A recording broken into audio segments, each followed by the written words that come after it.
принципі, є оптимізм в підрядників, щоб цей термін пришвидшити, хоча б, можливо, до середини жовтня, але не будемо забігати вперед, бо потім ви будете говорити, що міський голова сказав, що зроблять скоріше, не зробили. Тому є термін 31 жовтня. Після 31 жовтня вийте, карайте, якщо будуть певні затримки. Так само, як ви знаєте, ведуться роботи по всіх інших дорогах міста. Починаємо роботу по проспекту Свободи. І, в принципі, плануємо в цьому році як мінімум зробити половину.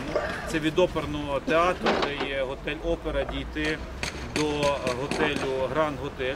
Там також планується повністю повернути дорозі бруківку, яка історично там була, і хідник замінити на гранітний якісний хідник, також встановити півкулі, щоб наші певні водії не використовували хідник, який має бути для пішоходів, для паркування машин для себе. Тобто об'єми дуже великі, об'єми корисні для міста, тому дай Бог, щоб всі мали здоровий глузд, хороший настрій, це все зробити, що ми запланували.